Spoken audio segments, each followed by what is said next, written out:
Hello and welcome to your in-depth weekly horoscope for week commencing the 19th of June for the Sun or the Ascendant.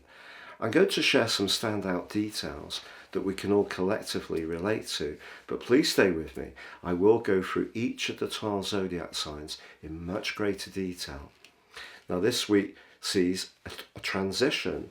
We have the Sun emerging from its new moon in Gemini at the end of last week, compromised by the sluggish and draining vibe of Neptune initially, but then by Wednesday we have the summer solstice and the Sun makes its way into the sign of Cancer.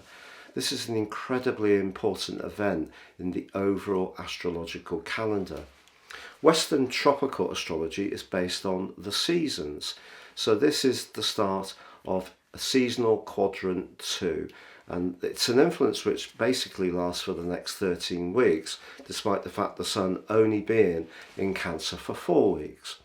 We also, however, have a lot of energy going on between Mercury and Venus across Monday and Tuesday, all week between Mercury and Mars, but later in the week Mars gets into a much more turbulent right angle with the disruptive energies of Uranus. So what will this mean for your zodiac sign? Please stay with me for more. If you are a new visitor, thank you for joining me. I've been doing these weekly videos for about 13 years and it does take a lot of prep, so I'd be honoured if you would subscribe. If you're a returning visitor, thank you for joining me once more. If you'd like to get your free weekly horoscope fired to your device, please see the subscription link beneath this video.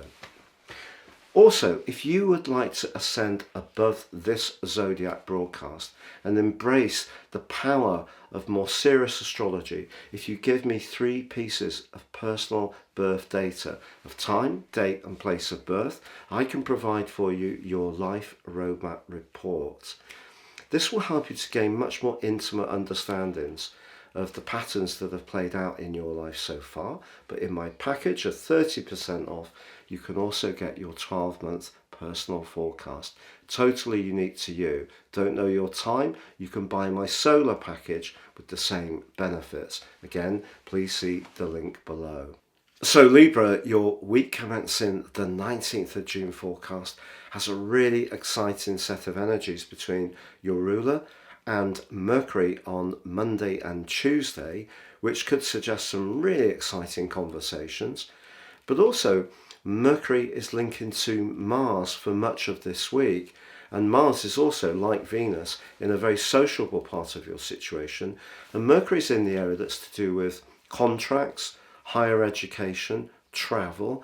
Is there some kind of group trip that's going to unfold this week that really grabs your attention? It's just that the new moon, which occurred on the last day of last week, was squared by Neptune. Neptune's made you very sacrificing since 2012, but it probably has also sapped you of vitality at times. And because the 9th house is where we want to escape, and the 6th house is where we're reminded of our commitments, because the new moon gave you a lot of encouragement to be more adventurous and independent, Neptune's saying, but hold on, look, you know you're a good person, Libra, don't forget what you've promised to do for others. So there is a bit of a conflict there, but then with the summer solstice, the Sun bursts its way on Wednesday into a very powerful part of its journey. This gives you an opportunity over the next 13 weeks to really raise your profile.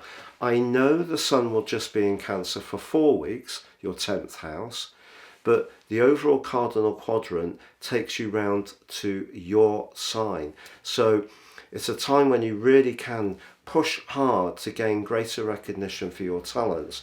But this week is also going to give you a desire to be more sociable, to be more spontaneous, do some things off the cuff. The only other big aspect, apart from that Sun square with Neptune, that could cause some mischief is Uranus' square with Mars. So Uranus is in the part of your situation to do with deep change, the 8th house, can be to do with longer term finance, business money, and Mars is in a very friendly 11th house location. I suppose it's possible around a group situation that if someone is being a bit too or making assumptions about how much time they can spend with you, not giving you enough space to do what you want to do. So if anyone just denies you that need to be a bit more of a free spirit this week, it could be quite triggering, particularly with someone you know well that perhaps you feel should know better. But I think there's a part of your nature that really needs to have an exciting week, but bigger and better things are coming for you from the middle of this week in terms of raising your profile and achieving goals and ambitions that have been important to you for a long time.